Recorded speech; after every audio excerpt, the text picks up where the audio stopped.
창세기 26장 1절부터 15절까지의 말씀입니다. 창세기 26장 1절부터 15절까지의 말씀입니다. 저와 여러분이 한 절씩 교독하고 마지막 15절은 한 목소리로 같이 읽겠습니다. 창세기 26장 1절에서 15절, 제가 먼저 첫 절을 읽고 그 다음 줄 여러분께서 읽습니다. 아브라함 때에 첫 흉년이 들었더니 그 땅에 또 흉년이 들매 이삭이 그랄로 가서 블레셋 왕 아비멜렉에게 이르렀더니 여호와께서 이삭에게 나타나 이르시되 애굽으로 내려가지 말고 내가 내게 지시는 땅에 거주하라. 이 땅에 거류하면 내가 너와 함께 있어 내게 복을 주고 내가 이 모든 땅을 너와 내 자손에게 주리라. 내가 내 아버지 아브라함에게 맹세한 것을 이루어 내 자손을 하늘의 별과 같이 번성하게 하여 이 모든 땅을 내 자손에게 주리니 내 자손으로 말미암아 천하만민이 복을 받으리라.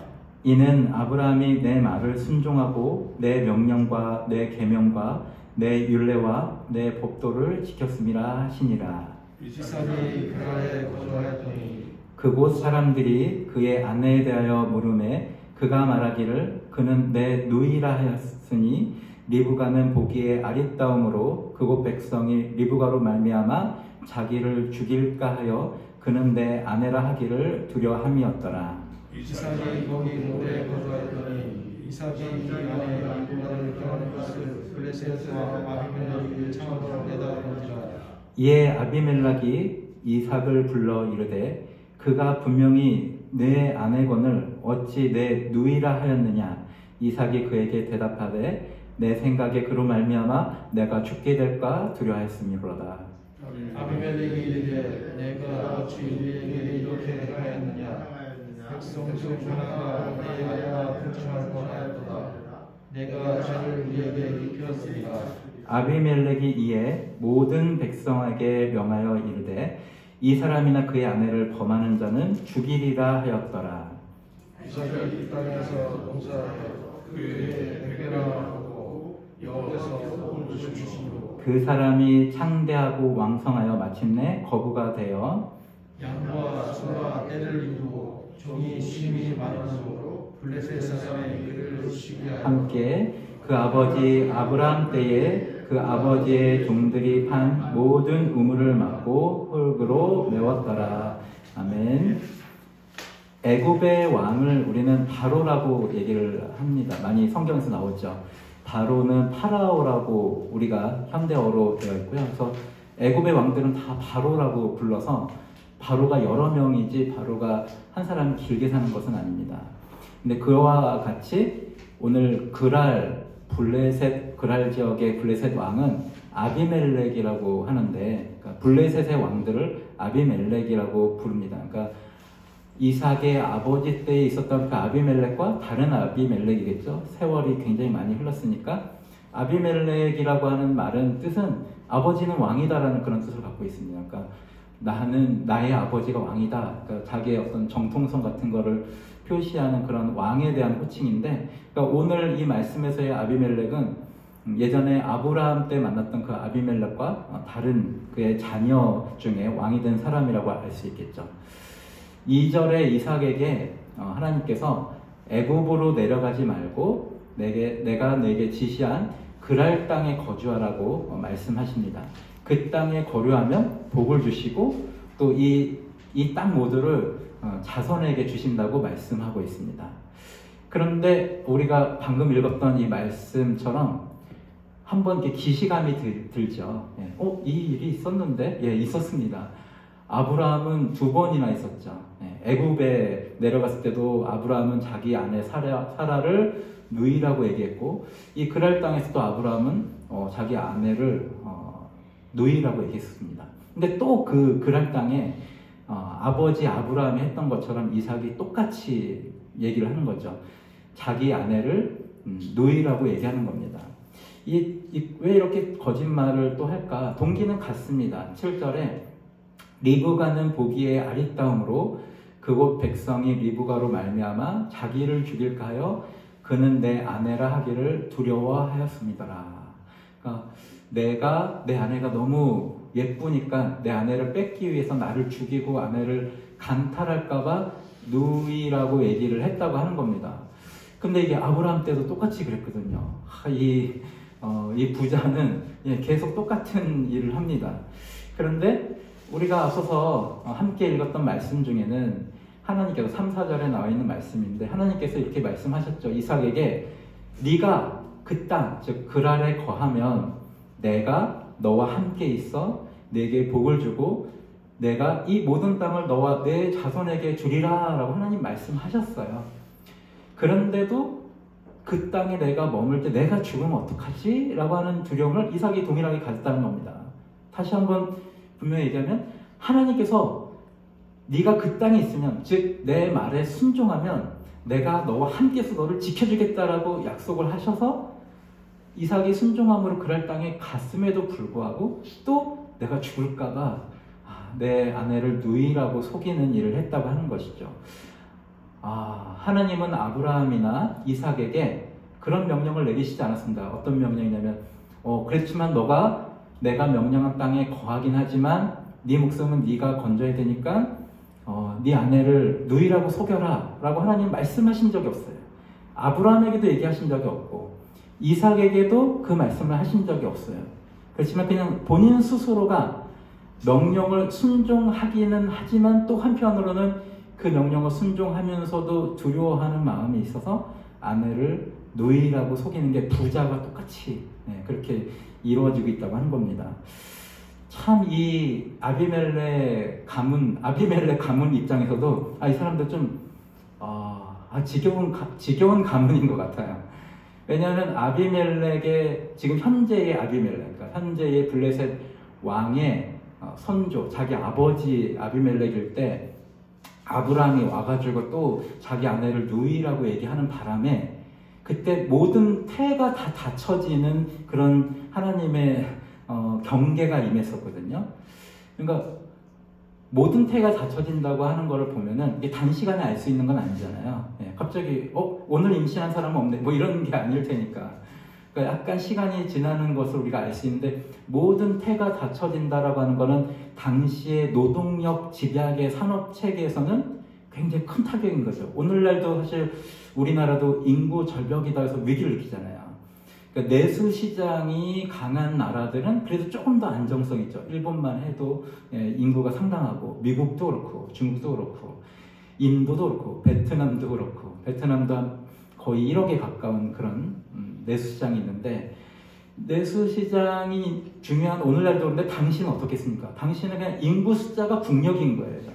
그러니까 인구가 갑자기 늘어날 수가 있는 게 아니라 그것도 이렇게 태어나고 그래야 되는데 태를 닫아버리시는 것은 그 나라의 그 당시에는 엄청난 사건이거든요. 국력을 탁 갉아먹는. 그런데 바로 오늘날의 아비멜렉의 아버지 때에도 이 지긋지긋한 이 가문 우리들 입장에서는 잘못한 게 없어. 아비멜렉 입장에서는 잘못한 게 없어요. 그냥 당신이 누이라고 얘기했기 때문에 그냥 어차피 당신도 좋은 거 아니요. 왕족이 될 수 있으니까 이 땅에서 거류할 것 같으면 왕족의 친가가 이렇게 친척이 되는 거니까 사돈 맺고 좋은 거 아니요 하고 아브라함 때도 그냥 사라를 이렇게 취하려고 했단 말이에요. 근데 오늘 말씀에서 이 아비멜렉, 현재의 아비멜렉은 그래도 리브가에 대해서 관심이 없었나 봐요. 그런 사건으로 얽히진 않았고 우리가 읽었던 말씀 중에 보면 이삭이 그 땅, 그랄 지역에서 오래 머무는데 오늘날의 아비멜렉은 우연히 봤어요.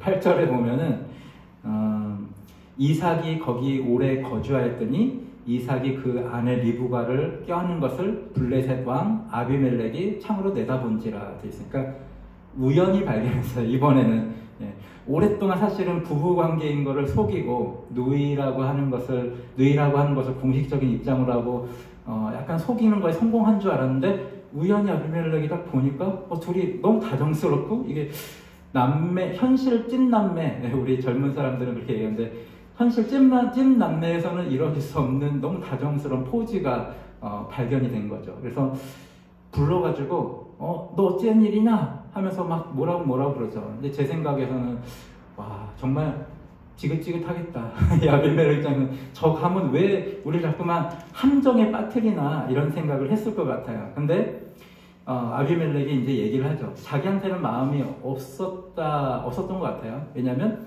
10절에 아비멜렉이 이르되 내가 어찌 우리에게 이렇게 행하였느냐, 백성 중 하나가 내 아내와 동침할 뻔했다. 이렇게 얘기하면서 나는 별로 상관없는데 우리 백성들 중에서 그렇게 탐할 뻔했던 일이 발생할 수도 있었다라고 얘기를 하면서 어떤 일이, 이 일을 통해서 어떤 일이 발생하냐면 아브라함 때도 똑같이 그랬는데 이번에도 오히려 화가 아니라 그것이 복으로 작용을 합니다. 그러니까 이삭이 원했던 게 뭐예요? 내가 하나님 명령에 따라서 이 그랄 지역에 거주하되 나와 내 가족의 안정성을 보장받고 싶어서 사실 이 거짓말을 한 거잖아요.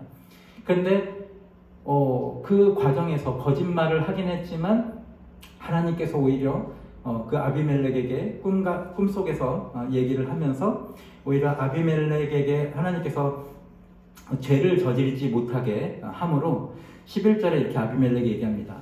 모든 백성에게 명하여 이 사람이나 그의 아내를 범하는 자는 죽이리라 라고 말씀을 합니다. 아비멜렉 그렇게 공포를 하는 거죠.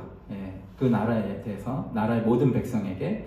그러니까 실제로 이삭은 자기의 실수가 있었음에도 불구하고 하나님께서 도와주신 그 이전에 아브라함의 때에 있었던 그 사건으로 인해서 자기가 진짜 원했던 안전한 이 땅에 거류하면서의 안전하게 누릴 수 있는 그 자기의 소망을 얻게 되었다고 하는 것입니다. 특별히 오늘 이 말씀에서는 하나님께서 직접 아비멜렉에게 뭔가 이렇게 말씀하시고 너 그러면 안 된다 이렇게 하지 않지만 이미 그 아버지 아브라함 때에 그것을 보여준 것만으로도 오늘 하나님께서 또 간접적으로 역사하신 것을 우리가 볼 수 있습니다.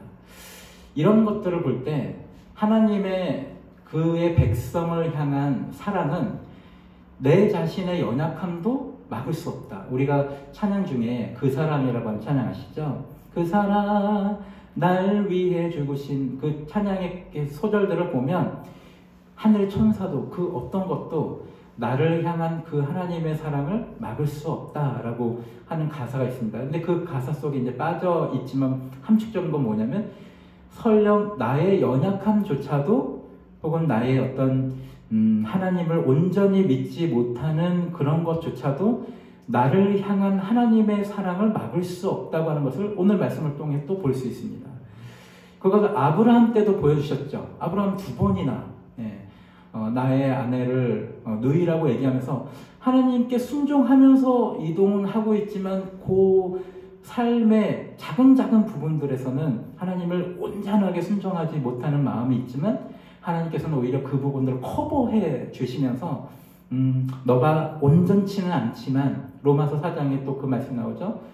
온전치 않고 그러니까 거룩함을 이루지 못하고 일함으로의 완성을 보이지 못했던 아브라함이지만 그냥 내가 믿음을 갖고 있는 것으로도 하나님께서 나를 의롭게 여겨주신다라고 인정받은 사람이 아브라함이잖아요. 그 아브라함에게 임한 사랑이 오늘 이삭에게도 계속 임하고 있다고 하는 것을 오늘 또 말씀을 통해서 보여주는 겁니다. 그런데 이 말씀은 이삭까지로 끝나는 것이 아니라 오늘 이 자리에 계신 여러분 모두에게 해당하는 일입니다. 왜냐하면 로마서 4장 11절에 그 아브라함에 대해서 이렇게 얘기하고 있습니다. 믿는 모든 자의 조상이 되어 그들도 의로 여기심을 얻게 하려 하심이라. 이 얘기는 다시 좀 현대어로 쉽게 얘기하자면 아브라함으로 하여금 조금 부족해도 내 믿음이 온전치 않아도 그리고 조금 갖고 있는 이 믿음을 하나님께서 의롭다라고 여겨주시겠지라고 하는 믿음으로 의롭게 아브라함이 된 것처럼 그 믿음을 가진 모든 사람이 아브라함의 후손이 된다. 믿음의 후손이 된다. 그러니까 아브라함을 우리가 믿음의 조상이라고, 그러니까 그러한 믿음을 가지고 있으면 우리가 그 아브라함이 받았던 축복을 우리도 오늘 받게 된다라고 하는 것의 선포인 것이죠. 그러니까 이 자리에 계신 여러분 모두가 어떤 분은 조금 더 믿음을 크게 아주 좋게 잘 가지고 계실 겁니다. 혹은 어떤 분들은 그냥 하나님이 계신다고 하는 것을 믿는 믿음을 그래도 귀하게 가지고 계신 것으로 믿습니다. 이 자리에 제일 연수한 소찬이로부터 제일 연로하신 분까지 다 믿음을 가지고 계세요. 근데 그 믿음 정도가 하나님 보실 때 그 정도면 괜찮아. 오늘 이 자리에 와서 예배드리는 모든 분들에게 하나님께서 그 정도 믿음도 나는 좋다라고 말씀하시는 거예요. 그리고 우리 삶 가운데 조금 믿음 없이 행동하거나 또 믿음 없이 설령 어떤 죄를 지을지라도 사실 오늘 이삭은 거짓말을 한 겁니다. 그리고 하나님을 더 하나님을 온전하게 믿지 못한 것도 어쩌면 냉철한 기준에서 보면 죄라고 할 수도 있을지 모르겠습니다. 바로 하나님께서 내가 너와 함께하겠다, 복을 주겠다 얘기를 해놓고 그날로 보냈는데 거기서 또 그거를 믿지 못한 걸 보면 성경에서 말하는 죄의 개념으로 볼 때는 죄라고 할 수도 있겠습니다.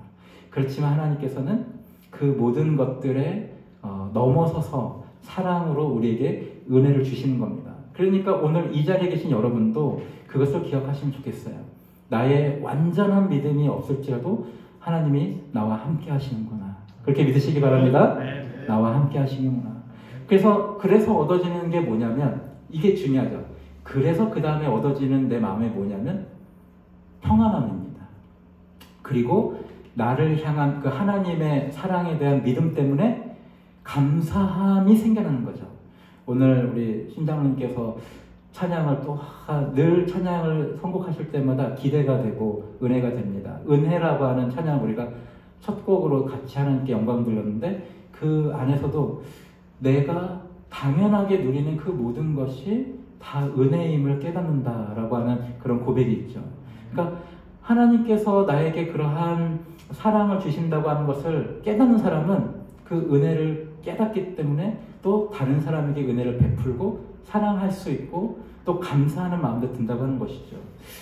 제 차가 굉장히 오래됐는데 2003년형이니까 굉장히 오래됐죠. 저게 제가 돈 주고 신차를 산 처음이자 마지막 차이고 중간중간에는 리스나 혹은 중고차 혹은 우리 성도를 통해서 제공받은 중고차들을 이렇게 몰았었는데 저 차가 최근에 지난 한 몇 주간에 굉장히 큰 이슈가 있었습니다. 그래서 일단은 그 전부터 조수석 문이 안 열리고 그리고 운전석 바로 뒤에 문이 안 열렸어요. 두 손잡이가 다 부러졌어요.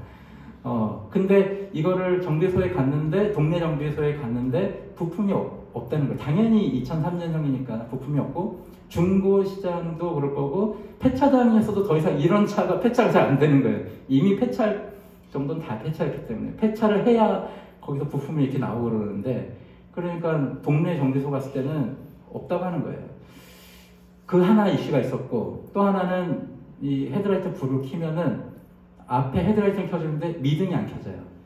이게 밤에 굉장히 위험한 상황입니다. 왜냐면 뒤에서 올 때 차가 검은 차가 그냥 스텔스 기능의 차가 되는 거예요. 그러니까 뒤에서 막 하이빔 치면서 불 켜라고 하면 안 돼요. 계속 그러면 빵빵 그래요. 그러면 그 실내등 켰어요. 실내등을 켜고 운행을 했습니다. 근데 이 차를 폐차하고 뭐 다른 차를 중고로 이렇게 할 수도 있지만 일단 기도할 때에 주님께서 그걸 그렇게 하라고 말씀하시지 않는 것 같아서 그냥 뭐 실내등 켜고 밤에 운전하고 문은 제가 열어주고 뒷문은 앞에서 연 상태에서 이렇게 해가지고 열었습니다.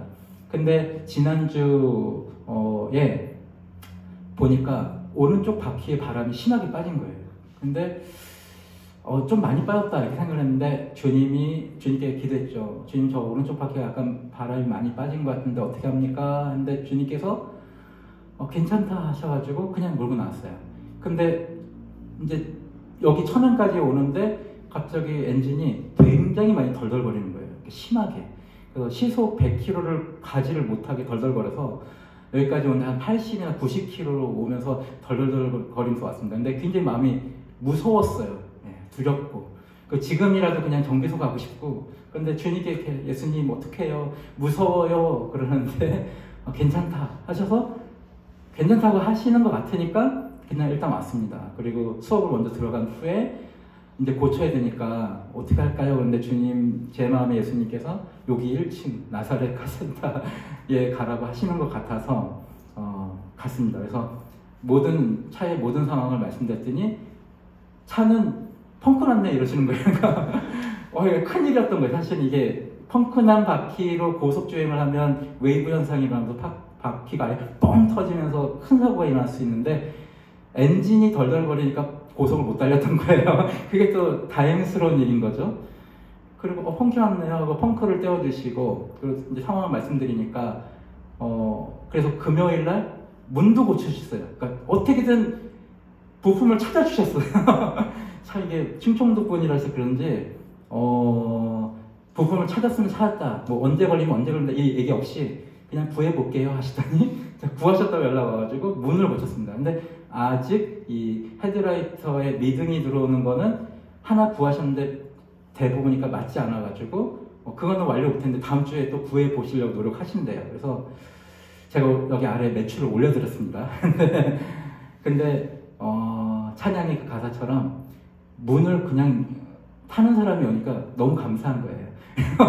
그리고 운전석 뒤에 문을 제가 스스로 밖에서 여니까 너무 감사한 거예요. 그리고 한번 차를 달려봤는데 시속 150km까지 달려봤거든요. 경부고속도로에서.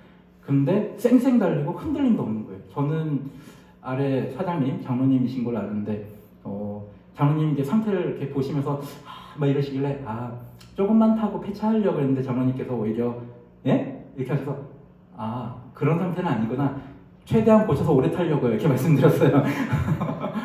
그럼 꽤 괜찮은가 보다 생각을 이렇게 하시는 표현에, 그리고 진짜 장로님께서 고쳐주시고 타니까 시속 150까지 했는데 차가 덜덜거리지 않고, 보통 이 차가 예전에는 한 130까지만 해도 되게 불안한 느낌이었는데 뭔가 다 맞춰주셨나 봐요. 그래서 굉장히 새 차를 타는 느낌. 근데 사실 여러분 아신 것처럼 막 외관이 긁혀있고 막 그렇잖아요. 제가 긁은 부분도 있지만 제 집사람이나 또 저희 함께 사역할 때 했던 또 다른 형제가 또 긁은 부분들이 있는데, 그럼에도 불구하고 오늘 찬양했던 것처럼 감사하다 이런 생각이 들더라고요. 감사하다. 그리고 그 위험할 수도 있는 순간들에서도 주님이 함께 하시니까, 오늘 말씀에서도 하나님 말씀하시지 않습니까? 순종하는 자에게 내가 너와 함께 한다. 너가 믿음이 완벽하지 않아도 한두 가지 순종하는 걸로 족하다. 우리 전지사님이 그런 말씀을 지난주에 하셨죠. 마르다, 마리아 말씀하시면서 그냥 한두 가지, 너가 지금 오늘 할 수 있는 그 한두 가지 순종하는 그 믿음도 나는 좋다라고 하나님 말씀하시잖아요. 그렇게 한두 가지 그냥 순종하는 것만 해도 내가 너와 함께 하고 너를 보호해 주겠다라고 말씀하시는 그 하나님의 은혜가 오늘 여러분 가운데도 함께 하고 있고 제 삶 가운데도 함께 있는 것입니다. 말씀을 정리하겠습니다. 오늘 설교 제목이 역사가 이루어지는 과정이라고 했습니다.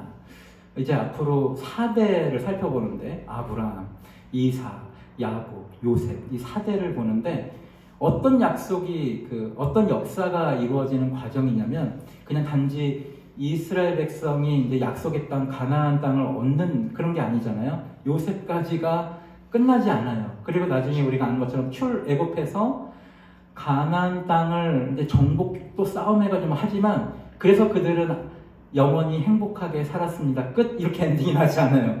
거기 또 지지고 볶고 또 하나님 배신하고 또 하나님 또 징벌하고 다시 돌아와라 막 계속 밀고 당기는 일이 계속 생겨요.